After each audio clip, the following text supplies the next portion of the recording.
왜곡된 하나님의 이미지를 바꾸라, 왜곡된 하나님의 이미지를 바꾸라라는 제하에 하나님의 말씀 나누겠습니다. 제가 아는 한 자매가 있는데요. 이 자매의 아버지는 이 자매가 20대 때 외도를 했습니다. 그래서 그녀는 20대부터 이 남자들을 못 믿겠다며 만나지를 못했죠. 그래서 결국 이제는 40대 중반이 되어서 홍기를 놓쳐버려서 아예 결혼 생활을 포기를 했습니다. 이 자매에게 아버지의 상은, 그러니까 아버지의 이미지는 책임감 없고 자기 쾌락만 즐기는 이기적인 이미지였던 거죠. 그러니까 이 관점으로 세상의 모든 남자들을 다 바라봤던 겁니다. 그러니까 세상에 믿을 남자가 아무도 없게 보였던 거죠. 그러니 남자를 못 만났고 겨우 소개를 받더라도 이 불신의 마음으로 쳐다보니까 도저히 관계가 진전이 안 돼서 몇 번 그러다가 결국은 이제는 40대 중반이 되어서 홍기를 놓쳐버려서 이제 결혼을 포기하는 안타까운 일이 발생했습니다. 그러면 이 자매가 이렇게 괴로운게 살아가는 이유가 누구 때문이죠? 그렇죠. 아버지에 대한 상 때문이었습니다.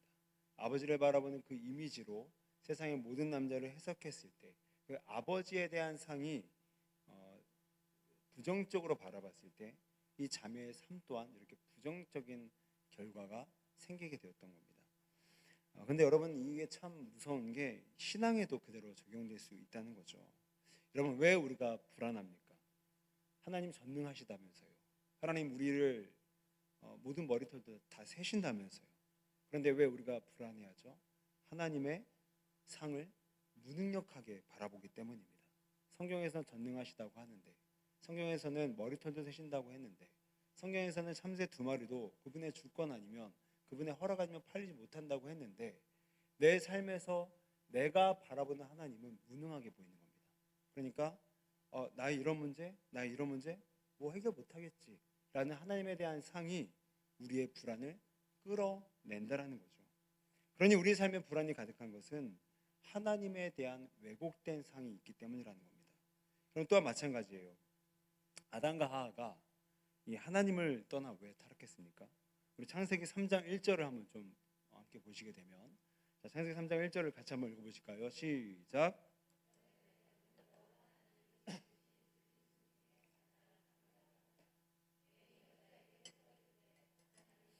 너에게 동산 모든 나무의 열매를 먹지 말라 하시더냐.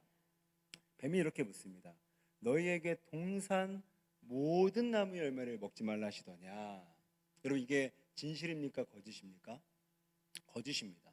왜냐하면 그 전에 하나님은 아담과 하와에게 단 한 그루, 한 나무, 무슨 나무죠? 선악과만을 먹지 말라고 했어요. 그러니까 아담과 하와는 이렇게 받아들인 겁니다. 그러고 보니까 뱀이 모든 나무를 먹지 말라고 하셔? 한 그루가 아니었어? 한 나무가 아니었어? 하나님 인색하시네.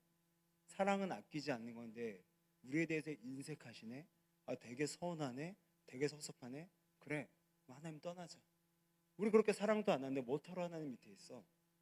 결국 하나님에 대한 왜곡된 상을 갖게 만든 게 사탄의 전략이었던 것이고, 이 사탄의 전략이 너무 잘 먹혀들어서 아담과 하와는 하나님을 떠나서 못내 서운한 마음을 감추지 못하고 하나님을 떠나버리게 됩니다. 결국 아담과 하와의 타락 전에 그 결정적인 배후에는 뭐가 있었냐면 하나님에 대한 상이, 이미지가 왜곡되었다는 것이죠. 거짓으로요. 또 하나의 예를 살펴보게 되면 우리가 읽었던 오늘 본문입니다. 여러분, 탕자의 형이 나와요. 근데 여러분, 죽었던 동생이 살아왔습니다. 아버지는 막 덩실덩실 춤을 추는 거예요. 너무 얼마나 기쁩니까? 죽었던 동생이 살아왔는데. 그런데 형은 어떻게 반응합니까? 되게 싫어합니다. 질투하고 시기해요. 아버지는 저 동생을, 저 탕자 같은 녀석을 향해선 송아지 잡아주면서 너에게 염소 새끼 한 마리 잡아준 적 없으면서 너무하시네. 여러분, 이 형이 왜 이렇게 이 삶 가운데 부정성이 강화가 되었죠? 우리 누가복음 15장 29절 자막을 한번 보시겠습니까? 자, 자막을 보시게 되면 아버지께 대답하여 이르되 내가 여러의 아버지를 섬겨 명을 어김이 없거늘. 여러분, 여기서 섬겨, 이 섬기다라는 동사가 나오는데, 여기서 섬기다라는 말은요, 자녀가 아버지를 섬길 때 쓰는 단어가 아닙니다. 여기서 나오는 섬겨라는 말은요, 종이 주인을 섬길 때 가리키는 단어예요. 무슨 말이죠? 어떤 힌트를 주죠? 이 형은 단 한 번도 아버지를 아버지처럼 바라보지 못했다는 겁니다. 아버지를 마치 부하가 사장을 대접하듯이, 마치 종이 주인을 대접하듯이. 그래서 나는 저 두목, 아버지를 향해서 저 두목, 보스, 저 사장에게 나는 충성과 의무와 복종과 모든 걸 다 해야 나는 사랑받을 수 있어. 그러니까 아버지에 대한 상이 왜곡된 겁니다. 아버지가 너무 엄하고, 아버지는 나에게 그냥 사랑 줄 뿐이 아니야, 내가 뭔가를 내 헌신을 바쳐야 나를 사랑할 뿐이야 라는 왜곡된 이미지가 있다 보니까 오늘 내가 여러의 아버지를 종처럼 섬겨 명의 어김이 없거늘. 여러분, 자녀에게 아버지는 어떤 존재입니까? 자녀에게 아버지는요, 무한하게 사랑을 퍼부는 존재입니다. 저도 계속해서 나갈 수 있는 공급해 주는 존재가 아버지라는 존재죠. 근데 이 형은요, 단 한 번도, 말씀 보셨잖아요, 내가 여러의 아버지를 섬겨. 태어나서 단 한 번도 아버지를 그냥 내게 주시는 분, 그냥 내게 공짜로 주시는 분, 은혜로 주시는 분이라는 이미지가 없는 겁니다. 반대로 저 아버지에게 내가 인정받으려면 내가 충성, 복종, 강요 다 해야 돼. 그렇게 아버지를 이해했는데, 아버지를 그렇게 바라봤는데, 정작 집을 나가서 재산을 탕진하고 돌아온 동생은 어떤 대접을 받죠? 탕진하고 돌아온 망나니가 아버지가 버선발로 뛰쳐나가서 덩실덩실 춤을 추면서 우리 새끼 왔구나, 우리 새끼 왔구나, 아빠가 송아지 잡아줄게, 우리가 같이 먹으면서 잔치하자, 축제하자. 그러니까 형 입장에서는 충격을 받은 겁니다. 아니야, 내가 아는 아버지는 저런 아버지가 아니야. 저렇게 망나니 짓하고 돌아왔으면 때려 죽일 아버지가 우리 아버지지. 왜 우리 아버지가 저렇게 행동하시지? 결국 이 형을 동생이 살아 돌아와서도 기쁨을 전혀 갖지 못하는 괴물로 만들었던 것은 형이 아버지를 바라보는 이미지가 왜곡되었기 때문입니다. 그러니 탕자의 형이 아버지 밑에서 기쁨과 자유를 단 한 번도 누리지 못하고 복종과 강요, 의무 속에서 숨막히게 살아갔던 이유에는 뭐가 있다고요? 아버지에 대한 왜곡되고 뒤틀린 이미지가 있었던 것입니다. 여러분, 이것은 오늘 우리에게도 마찬가지입니다. 서두에 말씀드렸던 그 자매가 아버지에 대한 상이 뒤틀리고 왜곡되다 보니까 그 상으로 세상의 모든 남자들을 판단하고 해석해서 믿을 놈 하나도 없어, 나 결혼 못해라는 자신의 부정성이 생성됐던 것처럼 우리 역시도 하나님 아버지에 대한 상이 뒤틀리고 왜곡되게 되면 그 부정성은 순전히 다 나의 몫으로 되돌아옵니다. 그래서 하나님을 무능하게 바라보니까 그래, 하나님 날 돕지 못해, 불안이 가득한 거예요. 아담과 하와처럼 하나님이 나를 안 사랑하시네, 내게 관심도 없으시네, 내게 인색하시네라는 그 상으로 하나님을 바라보다 보니까 내 안에 흘러가는 사랑이 없어서 메마르고 강팍해지게 됩니다. 탕자의 형처럼 이웃이 사지에서 살아서 돌아왔어도 전혀 환대해 주지 못하는 괴물로 만들어진 것은 바로 우리가 하나님을 오해했기 때문에, 하나님을 왜곡되고 뒤틀린 상으로 잘못 바라봤기 때문에 그 신앙의 관점이 오늘 우리의 괴로움과 안타까움과 한숨과 핏절과 결핍을 양산해낸다는 거죠. 사랑하는 성도 여러분, 오늘 이것이 우리에게 주는 도전이 무엇입니까? 하나님을 어떻게 바라보느냐가 내 삶을 결정한다는 거예요. 하나님을 어떠한 관점으로 바라보느냐가 오늘 우리의 삶의 긍정과 부정성을 나누고요, 오늘 우리의 건설적인 것과 파괴성을 나눈다는 겁니다. 결국 우리가 소망이 있으려면 하나님을 소망의 하나님으로 바라봐야 되고, 반대로 우리의 삶의 절망이 있는 이유는 하나님에게서 절망밖에 발견하지 못하기 때문입니다. 하나님 살아계시면 뭐해? 내 삶에 이렇게 놔두시는데, 나 아픈데, 나 배신당했는데, 하나님 날 안 사랑하시는가 보다 라는 거짓된, 왜곡된, 뒤틀린 하나님에 대한 우리의 이미지가 오늘 우리의 삶을 이렇게 결정해야 한다는 거죠. 화면을 한 번 더 넘겨주게 되면 이 브래던 머닝이라는 굉장히 유명한 미국의 기독교 작가인데 이런 말을 했어요. 우리는 우리가 그린 하나님의 모습처럼 되어간다. 맞는 말이죠. 우리는 우리가 그린 하나님의 모습처럼 되어갑니다. 하나님을 소망의 하나님으로 바라보게 되면 우리는 소망이 있어요. 하나님에게서 절망만을 바라보게 되면 우리는 절망이 남을 뿐입니다. 그러니 우리가 가진 하나님 상, 하나님에 대한 이미지를 바로잡으면 우리 모습도 달라진다. 여러분, 그렇습니다. 하나님을 전능하게 바라보게 되면 우리의 삶 가운데 전능하신 분의 도우심이 느껴질 줄로 믿습니다. 하나님을 사랑으로 바라보게 되면 우리의 삶 가운데 메마른 우리의 삶에도 하나님의 사랑이 충분하게 될 줄로 믿습니다. 그런데 문제는 우리가 하나님을 전능이 아닌 무능하게 바라보니까 내 삶에 힘이 없는 겁니다. 하나님을 사랑이 아닌 사랑 없음으로 바라보니까 내 삶에 사랑이 흐르지 못한다는 거죠. 그러니 우리의 삶이 회복되기 위해서 필요한 것은 무엇인가?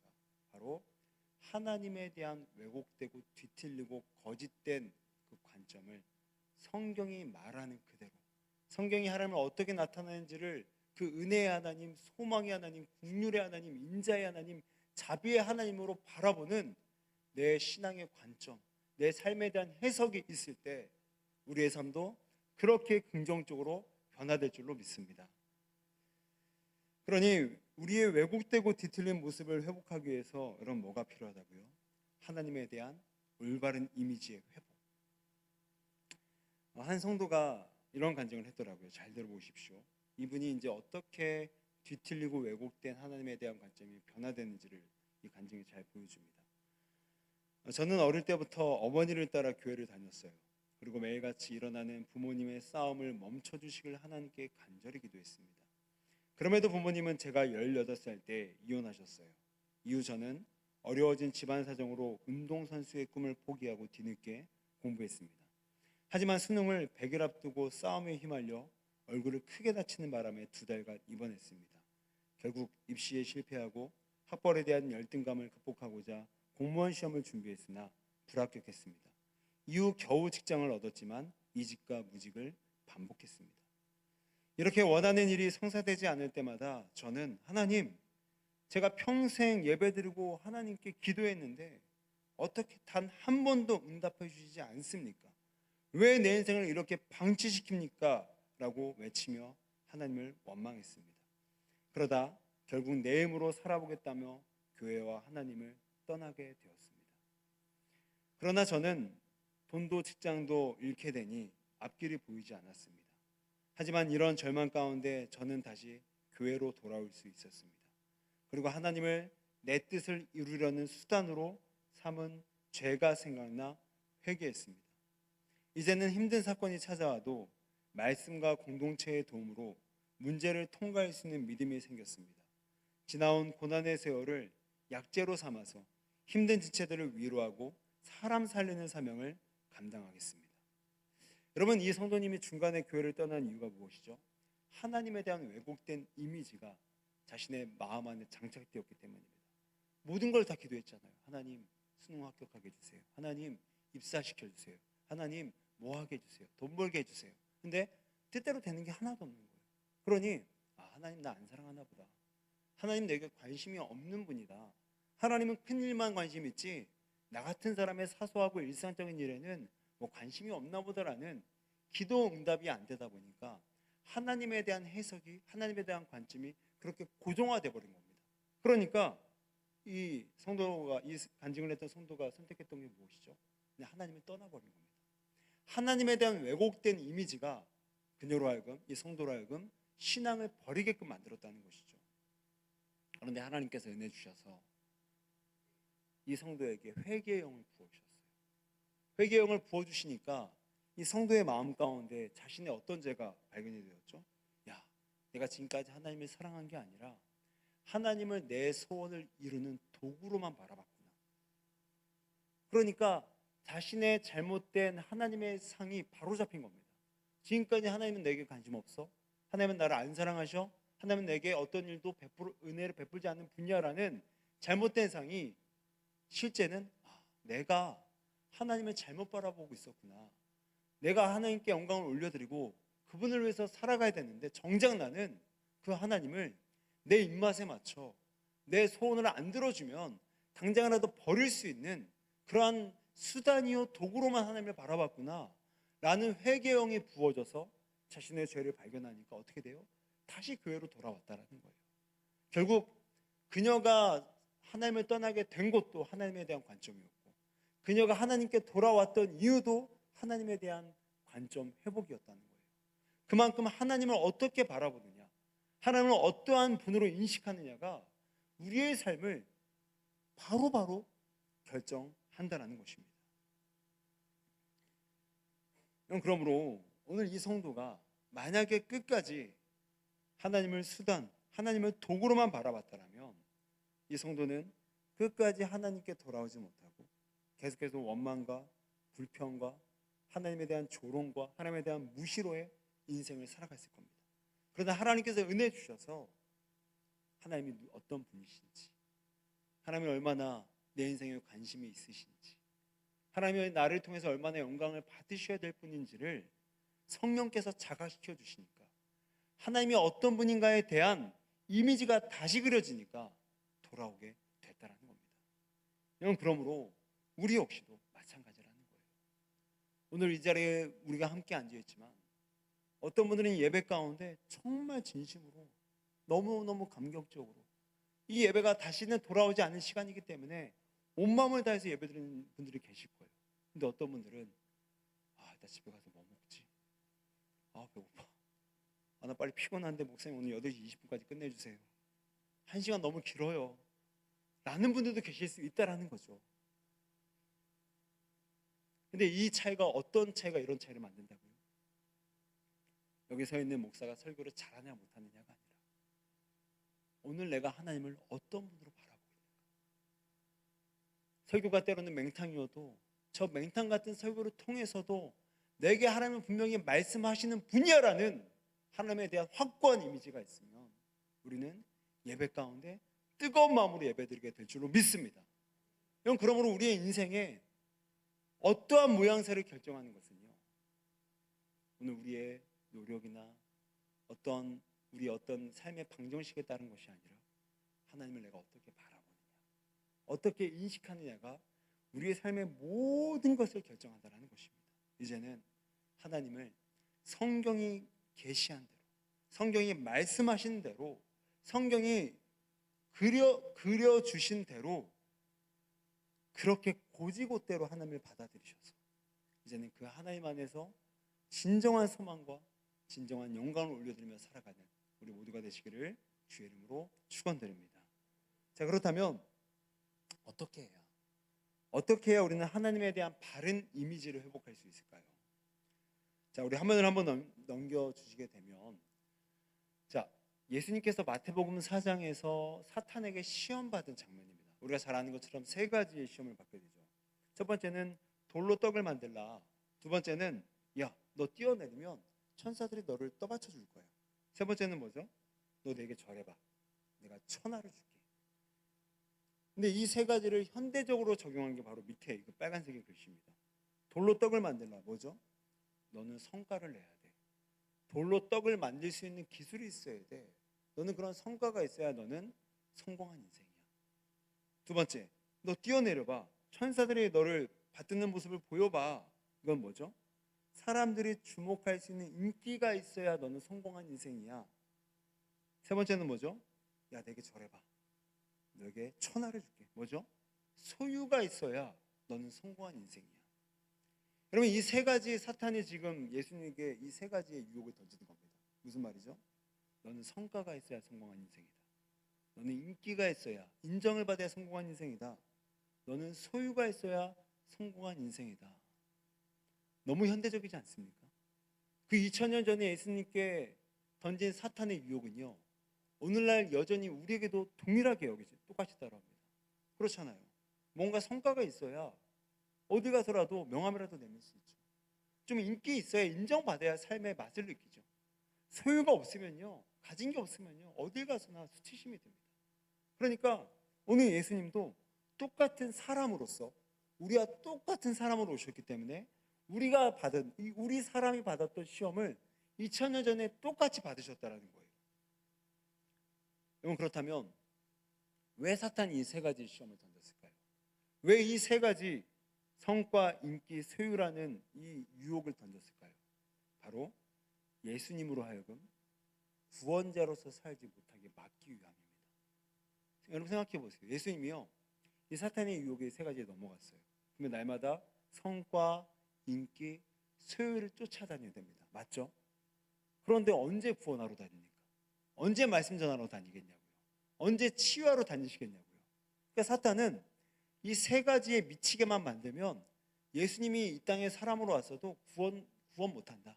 구원자의 정체성으로 이 땅 못 산다. 그러니까 이 세 가지에 집착하고 이 세 가지에 올인하고 이 세 가지에 몰입할 수 있도록 사탄은 성과, 인기, 소유라는 세 가지 시험을 예수님께 계속해서 퍼부으신 겁니다.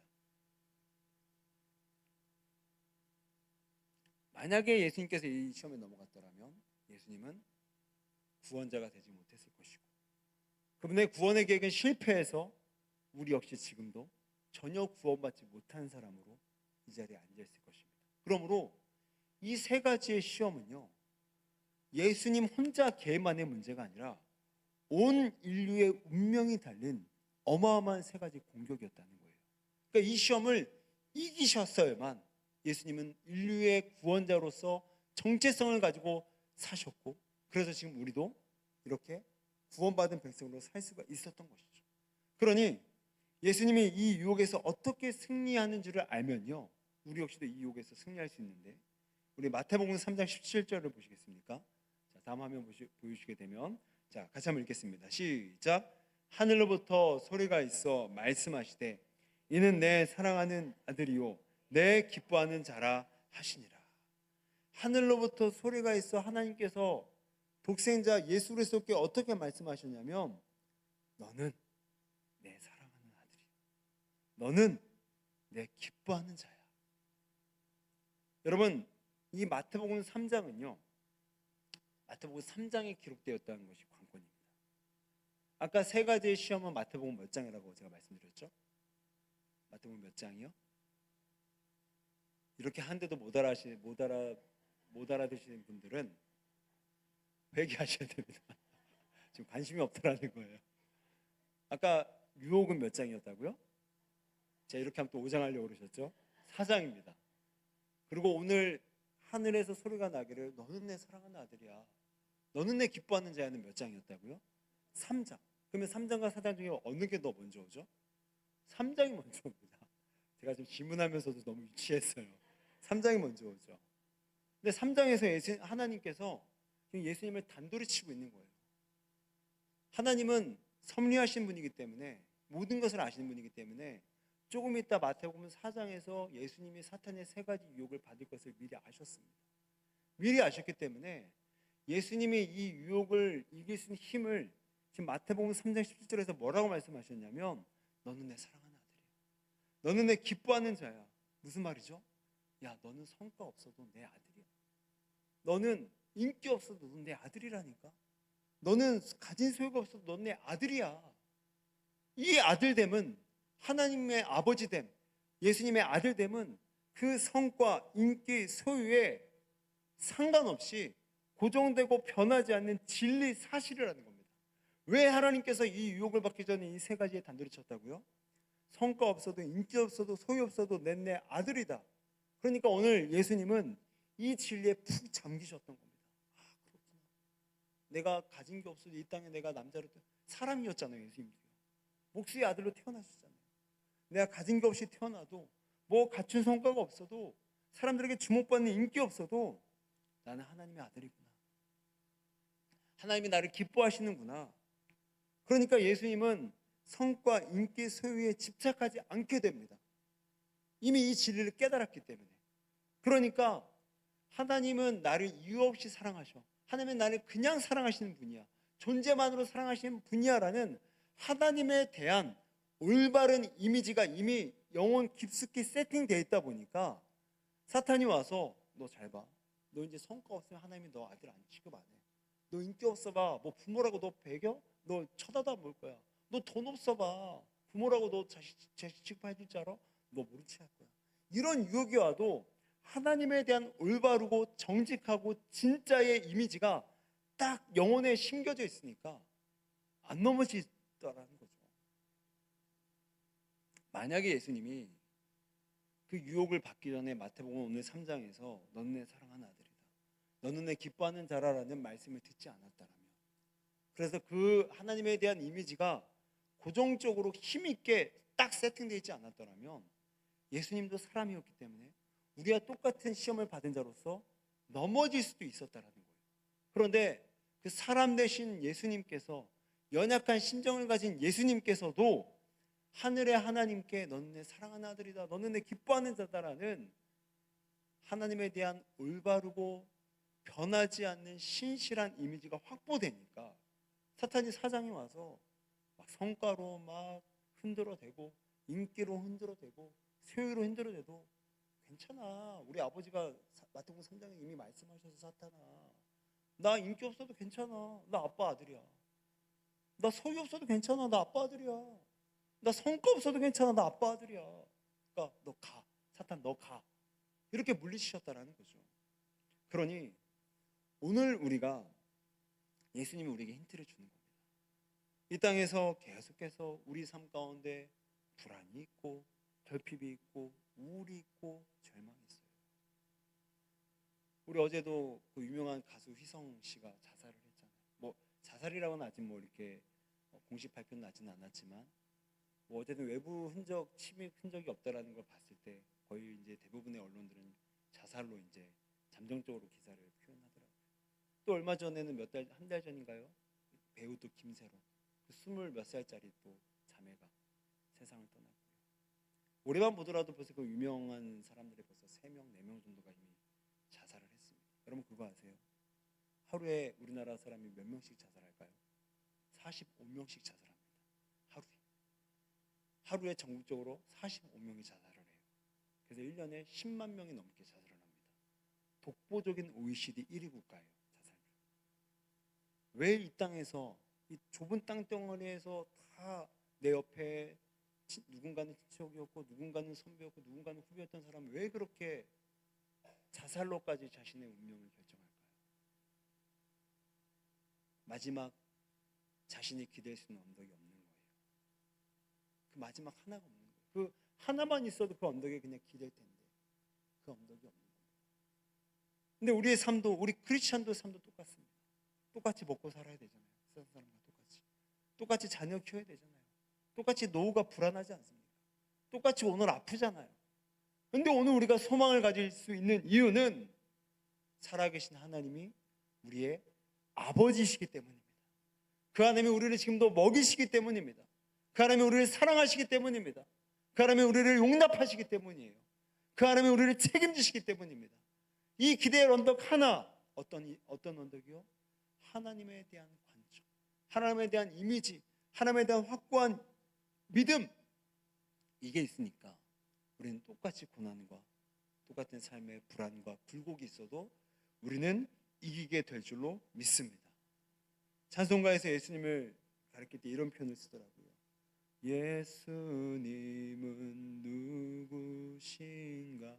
우는 자의 위로와 없는 자의 풍성이며 전한 자의 높음과 잡힌 자의 노임되고 우리 기쁨 되시네. 여러분 오늘 예수님은 누구신가? 우리 하나님은 누구신가?